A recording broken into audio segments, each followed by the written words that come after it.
Olá, eu me chamo Rafaela e eu sou coordenadora de projetos no Centro de Empreendedorismo da Amazônia. E eu sou o Fadel, sou trainee de projetos no Centro de Empreendedorismo da Amazônia. O Centro é uma ONG que tem o objetivo de apoiar e desenvolver negócios sustentáveis aqui na região. E a gente faz isso de diversas formas. Uma delas é através da educação empreendedora. Então, para a gente é sempre um prazer trabalhar e compartilhar os nossos conhecimentos sobre empreendedorismo, sobretudo quando isso for para contribuir com o desenvolvimento sustentável da Amazônia, né, Fadel? Isso mesmo, Rafa. E o nosso papo aqui são negócios sustentáveis. O mercado está mudando, a economia está mudando e o planeta está mudando. E junto com essas mudanças, a mentalidade dos nossos consumidores muda também. Eles estão muito mais preocupados hoje em dia com questões de sustentabilidade e isso exige dos produtores, dos comerciantes, de toda a sociedade uma preocupação maior em relação a questões sociais, econômicas e ambientais. E em relação à Amazônia especificamente, ela é grande parte dessa equação por conta do grande papel que ela exerce na dinâmica global de manutenção do clima. Então, por isso que é tão importante a gente cuidar dela, né, Rafa? Além de todas as questões de biodiversidade, desse enorme potencial para negócios sustentáveis que ela tem, ela nos ajuda a manter o nosso planeta em funcionamento. Show, Fadel! Então, já que a gente está falando de Amazônia, de mercado, de empreendedorismo, negócios, bora começar o nosso conteúdo? Aí, bora, eu quero. A gente vai dar agora umas dicas para vocês de como começar a empreender aqui na Amazônia. Na verdade, né, Fadel, essas dicas elas podem se aplicar a outras localidades também, mas a gente fez questão de trabalhar com alguns detalhes, algumas especificidades aqui da nossa região que fazem toda a diferença. Então, a primeira dica é: não esteja só. Não esteja só porque é importante você estar ao lado de pessoas que te incentivem, que te motivem e que, se for necessário, elas vão junto contigo e fazem acontecer. Isso é muito importante. E também, essas pessoas, elas precisam ter o propósito alinhado com o seu, senão não vai dar certo, né, Fadel? Exatamente. Então, não esteja só. Afinal, se você for sozinho, você pode ir até mais rápido, mas se você for junto com alguém, você vai mais longe. É isso mesmo, Rafa. E para isso que dentro de um negócio existem as parcerias, que são aquelas pessoas que tu mencionaste, mas elas tomam um papel mais importante dentro do seu negócio, como por exemplo, elas podem ser um fornecedor, elas podem ser um distribuidor do seu produto, elas podem ser os primeiros clientes que consomem o seu produto e que dão feedback sobre ele. E para conseguir uma gama maior de contribuições dessas pessoas, é interessante que elas tenham um background, uma história de vida diferente da sua, que aí com essas diferentes perspectivas elas te ajudam a solidificar o seu negócio ainda mais. É isso mesmo, Fadel. E eu acho que é interessante quando tu tens na tua equipe pessoas com perfis diferentes do teu, com habilidades e competências que são distintas da tua. Dessa forma, tu vais ter uma equipe mais completa, um complementa o outro. Eu acho que no nosso caso é assim também. Por exemplo, o Fadel ele é extremamente criativo e eu já não me considero tanto. Então, quando a gente tem que desenvolver alguma atividade que tem a ver com criatividade, ele sempre vai e lidera que tá tudo certo. Eu confio nele para isso. Já eu não tenho tanta habilidade, só que a gente é uma equipe, né? A gente se complementa. Sim, a gente é uma equipe, a gente se complementa e você tem habilidade sim, só tem que desenvolver. Mas assim, a Rafa também, ela é muito analítica, assim, ela é meu oposto complementar. Então assim, toda essa... que eu também não me considero muito analítico, então quando chega um trabalho mais pesado assim nessa questão, aí a Rafa vem, ela me ajuda, ela segura a minha mão e vamos, amigo, vamos. Aí eu falo, vamos, e a gente vai. E dá super certo sim. Graças a Deus. Então vamos recapitular. Não esteja só, né? Esteja ao lado de pessoas que pensem semelhante a você, que tenham um propósito parecido com o seu. Pessoas que tenham um perfil complementar ao seu e que te motivam, né? Pessoas positivas, é isso que a gente quer. Isso, e convivências diferentes, tá? Para complementar as diferentes visões dentro do seu negócio e, se possível, com habilidades que talvez você não tenha ou que você precisa desenvolver. E É isso. Vamos lá. Acho que fechou a primeira dica, então bora pra segunda? Bora! Segunda dica, galera. Vamos lá. Segunda dica, pense no problema. Agora vamos pegar essa dica e vamos puxar aqui para a Amazônia. Vamos pensar aqui nas problemáticas que envolvem a Amazônia. A gente tem a questão do desmatamento logo de cara, a gente tem questões de infraestrutura precária aqui para a região, a gente tem questões de isolamento geográfico, temos questões de logística muito complicada para quem é daqui. Isso Coisa pra tudo caramba, né? coisa pra caramba, e isso tudo acaba virando uma tempestade de problemas aqui pra região. Eu acho que assim, como tem muito problema, né? Na verdade, problema tem em tudo que é canto.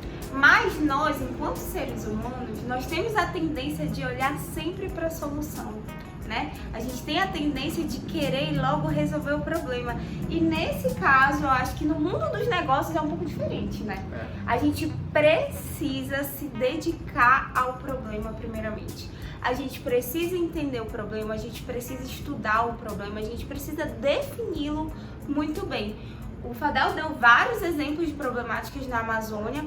E quando a gente mergulha a fundo delas, quando a gente compreende essas problemáticas bem, com certeza lá na frente as soluções que a gente vai dar, elas são muito melhores, elas são muito mais assertivas do que, por exemplo, se a gente não perdesse tempo se dedicando para compreender o problema. Então, ótima dica, né, Fadel? Ótima dica, até porque o problema, nesse caso, ele é a dor do nosso cliente, né? Não vamos esquecer disso. E tem aquela famosa frase do Einstein, né? Se eu tivesse 1 hora, eu utilizaria 59 minutos para pensar no problema e 1 minuto para pensar na solução e no resto. É isso aí, Fadel. Agora chega de problema e vamos falar de solução. E é assim que a gente vai para a nossa dica de número 3, que é soluções surgem a partir de boas ideias. Agora, como ter boas ideias? Todo mundo quer ter uma boa ideia, todo mundo quer ter aquela sacada genial que vai transformar a vida da pessoa e de uma galera também. Mas, como fazer isso? Me diz aí. Então, Rafa, não tem uma receita de bolo assim, que você seguindo passo a passo você vai achar a sua solução mágica.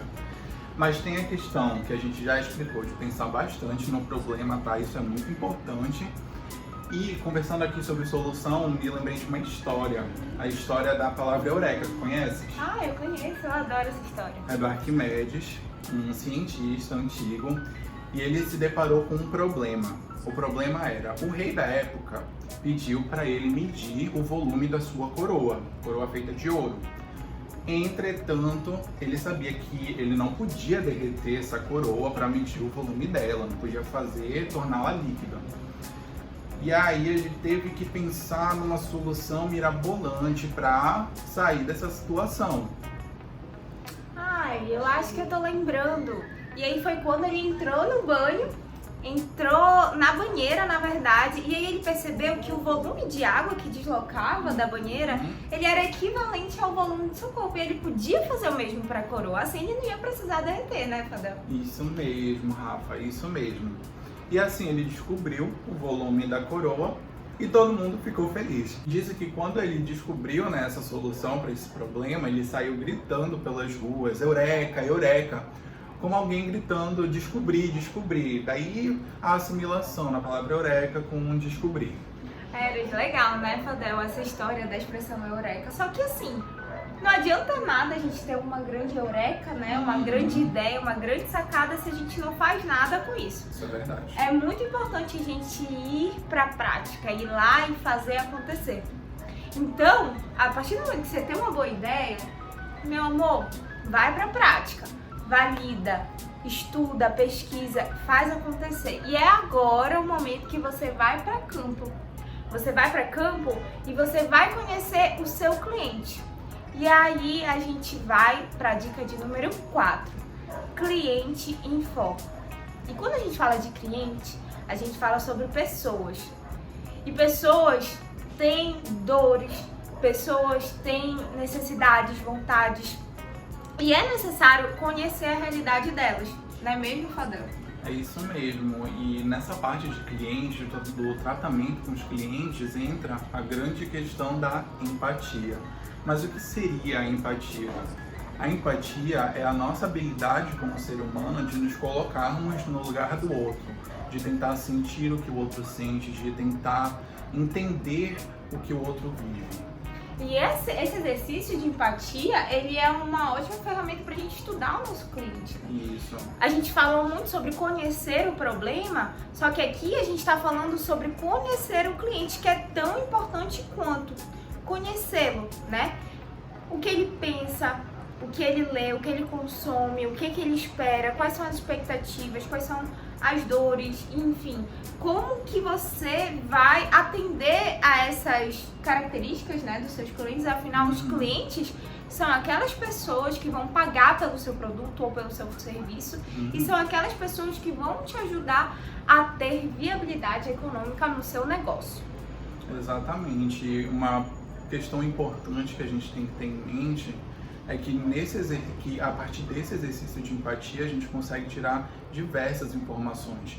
E uma das mais essenciais é da gente validar se aquela dor é de fato uma dor do meu cliente, ou então se aquela dor pode vir a ser uma dor potencial do meu cliente. Porque isso a gente ainda não conversou muito, né?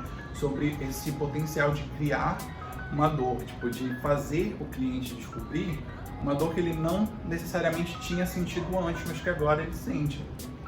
Então bora lá recapitular, Fadel. Foco no cliente. Empatia. Sobretudo empatia. Então beleza, vamos para a dica de número 5? Vamos sim. Então, Fadel, a gente trocou aqui de cenário pra gente ficar mais à vontade. A gente tava em pé há muito tempo, agora a gente tá aqui sentadinho, bonitinho. Eu tava cansada. Pra terminar esse conteúdo pra vocês. Então a gente vai agora pra dica de número 5, que é faça um bom benchmarking. Agora, o que é benchmarking, né, Fadel? Palavra difícil. Que palavra difícil é essa? Então, ele nada mais é do que você fazer uma comparação, né, com as empresas que você tem como referência no seu segmento de mercado. Então, são aquelas empresas que estão gerando resultado, né? São aquelas empresas que estão mostrando pontos positivos e que você tem elas como referência.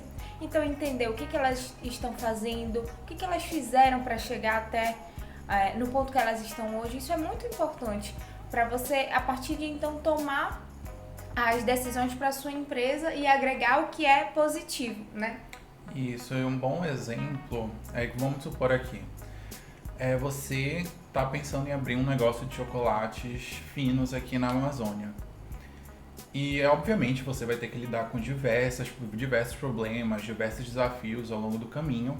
E ao fazer um bom benchmarking, você acaba encontrando referências aqui na região como o chocolate de Mendes, que é inclusive um amigo, um parceiro do centro, que ele já tem um certo renome nessa área de produção de chocolates finos e ele é daqui do interior do estado do Pará. Ele tem a sua produção, ele tem a sua marca, que ele conseguiu construir de recursos mínimos. E ele hoje é a referência global que a gente tem aqui no nosso estado da indústria de chocolates finos. E aí, ao fazer esse benchmarking, né, com essa referência, você acaba observando os métodos que ele utilizou, você acaba observando as atividades, as atitudes que ele tomou, as decisões, os acertos, os erros, e a partir dessa análise aplicando no seu negócio. Isso, Fadel. E assim, é interessante quando a gente faz o benchmarking, né? Quando a gente toma referência e faz comparação, a gente adaptar o que é bom para o nosso negócio, né? E também adaptar o que não é bom para o nosso negócio. E aí, a gente pode citar também o diferencial competitivo, que a partir do momento que a gente tem acesso a essas informações, que a gente faz o benchmarking, a gente também pode agregar diferenciais no nosso negócio, e esses diferenciais, eles vão gerar valor para o nosso negócio. Isso tem muito a ver com a nossa próxima dica, né, Fadel? Isso mesmo, Rafaela, gerar valor, que é a nossa sexta dica. E só que assim, antes da gente entrar propriamente nessa questão da geração de valor, é bom a gente fazer uma diferenciação aqui entre o que é o valor e o que é o preço. O preço, ele é uma quantidade mensurável que é muitas vezes voltada para precificação, para a questão monetária do meu produto ou serviço que eu estou oferecendo para o mercado. Ou seja, vamos supor, uma Coca-Cola de 2 litros ela custa R$10. Esse é o preço dela. Um galão de 20 litros hoje custa R$8. Esse é o preço dele. Agora, esse mesmo galão, além dele hidratar o meu corpo, ele também mata a minha sede. Isso já são os valores que ele traz consigo. Valor é uma questão muito mais pessoal, é uma questão muito mais subjetiva, que de certa forma leva em consideração tanto os aspectos de, sei lá, contexto da pessoa no momento em que ela está fazendo a aquisição daquele produto ou serviço, a história de vida dessa pessoa, quais os valores que ela carrega dentro de si, quais as suas crenças, o que ela defende. Por isso que ela é tão pessoal, por isso que ela é tão subjetiva. Isso, e quando a gente fala de valor, né, como tu mesmo exemplificaste, é algo mais mensurável, né? Como definir um valor de uma determinada, de um determinado produto, de um determinado serviço. E isso é muito importante a gente ter em mente na hora de pensar no nosso negócio. A gente precisa gerar valor através dele, porque o preço que o meu cliente vai pagar, ele de alguma forma está associado ao valor, né? O cliente, dependendo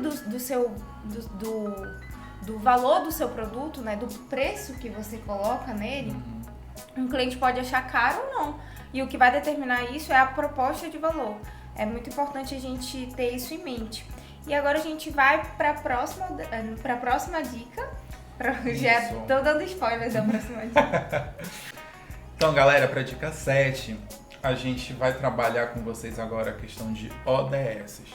Saiba a sua ODS. Mas o que são as ODS? São os Objetivos de Desenvolvimento Sustentável definidos pela ONU. Esses objetivos eles fazem parte de um projeto maior, que é chamado de Agenda 2030, que é esse grande plano de ação dos países das Nações Unidas para um planeta mais sustentável, mais ecologicamente correto. E cada ODS, é importante lembrar que ela tem o seu subconjunto de ações menores a serem tomadas para as ações maiores.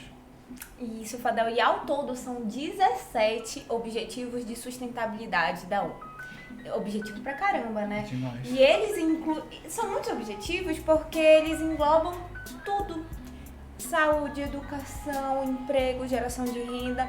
Esses 17 objetivos, eles estão pensados e definidos pela sustentabilidade. Então, abrange tanto o pilar social quanto o pilar ambiental e econômico. E é muito importante a gente ficar ligado neles justamente para pensar no nosso negócio e como que o nosso negócio pode ser sustentável. Então, não tem como dissociar sustentabilidade, negócios sustentáveis dos Objetivos de Desenvolvimento Sustentável da ONU. Fadel, me diz como que esses objetivos podem ajudar o empreendedor, podem funcionar na prática para um negócio? Não se preocupa, Rafaela, eu te conto. Mas então, na prática, gente, eu vou exemplificar, na verdade. Vamos supor que você tem um negócio, aquele mesmo negócio de chocolate que a gente acabou de citar na dica anterior. Você pode fazer o marketing desse produto da seguinte maneira. Os meus produtos, eles são feitos 100% aqui e compre eles porque eles são muito gostosos. É uma forma válida? É uma forma válida de fazer o marketing dele. Agora, se você parar para pensar um pouquinho nas suas atividades, no seu negócio como um todo, o que você pode concluir dele? Do seu negócio, você está gerando riqueza para a sociedade, está gerando riqueza para o local onde ele está instalado? Então, você já está contribuindo com a ODS 1 de erradicação da pobreza. Você gera emprego com o seu negócio. Então, você está contribuindo com a ODS 8, que é trabalho decente e crescimento econômico. Se você, por exemplo, no seu negócio tem muitas mulheres participando dele na produção, na tomada de decisão, você também está contribuindo com a questão de equidade de gênero. se você pensa em questões de sustentabilidade, você está contribuindo também para essa mudança na questão de consumo e produção sustentáveis. E para tudo isso que eu falei, tem a sua referida ODS. Então, olha só que bacana incluir isso no seu marketing. Já dá um up, já dá um tchan assim, para o seu negócio, para o seu produto, para o seu serviço. E com certeza vai fazer o diferencial na hora da aquisição dele, né? Legal, Fadel. E assim, tem a ver com propósito também, né? Não é um negócio por negócio. Não é só a questão do lucro que está em jogo, é um propósito por trás, né? Então, os ODS ajudam, né? Nos norteiam nessa situação, porque a gente consegue trabalhar com transformação, né? Isso. A partir deles. Então, bora agora para a próxima dica, que é qual? Pense globalmente e haja localmente. Isso aí, a gente tá indo pra nossa penúltima dica. Meu Deus, tá acabando. E essa dica me faz lembrar uma mensagem muito famosa do John Lennon. Tu gosta do John Lennon? Gosta dos Beatles? Não. Eu adoro. Ah, como assim tu não gosta dos Beatles? Quem não gosta de Beatles? Então, a famosa frase do John Lennon é a seguinte: pense globalmente e haja localmente. E o que isso quer dizer, né? Essa frase ela é muito famosa, inclusive. Não adianta você estar ali na sua região, com a sua realidade e focar nisso e não olhar para o que tu tem no entorno, o que está acontecendo no globo, o que está acontecendo mundo afora, né? Tu tem que estar ligado nas novidades, tu tem que te atualizar e tu tens que estar conectado. Hoje em dia é muito fácil, né? A gente tem a internet, a gente tem diversas formas de adquirir conhecimento, informação, e isso é muito importante, o empreendedor ficar ligado e entender o que está acontecendo no mundo para que, de alguma forma, ele adapte isso para o seu negócio, né? Ele esteja sempre ligado nas tendências, esteja sempre se atualizando, né, Fadel? É exatamente isso, Rafa. Eu vejo muito essa penúltima dica, né? Essa dica número 8, de duas formas. A primeira é dessa que tu falou, que é basicamente assim, uma grande expansão daquela dica nossa do benchmark, né? Você vai fazer um benchmark global, ver o que melhor se adapta ao mundo afora e trazer para cá. E eu também vejo essa penúltima dica como um compromisso. Um compromisso que cada um de nós adotamos, né, com um mundo melhor, um mundo mais positivo, seja ele de forma, trazendo de volta os pilares, seja ele de forma mais social, de forma mais econômica, de forma mais ambiental. E assim, o importante é entender que esse compromisso, ele mesmo sendo individual, quando ele é multiplicado por todos nós, ele ganha um poder de transformação imensurável. Então eu acho que é isso, assim, tem aquele ditado, né, do exército de se você quer mudar o mundo, comece arrumando a sua cama. Eu acho que isso reflete um pouquinho também desse pensamento. Indireta pra mim, né? Então vamos para a próxima dica. Na verdade, é a última dica, né, Fabio? É a última dica. Qual que é a última dica? Chegou a hora de dar tchau, gente. A última dica é: conte com a gente. A gente quer te ajudar, a gente quer que tu empreenda, mas a gente não quer te deixar só nessa. E com certeza nós no Centro podemos te ajudar nessa jornada. E isso pode ser de diversas formas. Eu acho que, em primeiro lugar, tu tem que acompanhar a gente nas nossas redes, tem que ficar por dentro de tudo que a gente está postando, dos projetos que a gente está desenvolvendo, né, das ações que a gente está desenvolvendo. E quem sabe, né, a gente chega aí na tua cidade, a gente não execute algum dos nossos projetos aí contigo, mas o que a gente quer que tu faça agora é que tu leia essas 9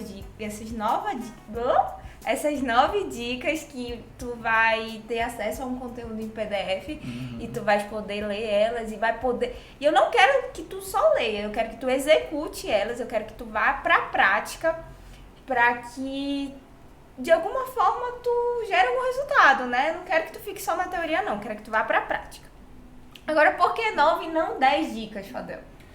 9 e não 10 dicas é porque é uma singela homenagem aos 9 estados que compõem a Amazônia Legal. Fofíssimo. Eu acho que a 10ª dica a gente pode dar depois, né, pra eles. A 10ª dica fica de segredo, ó. Compromisso nosso. É isso. Obrigada, amigo. Muito obrigado pela participação.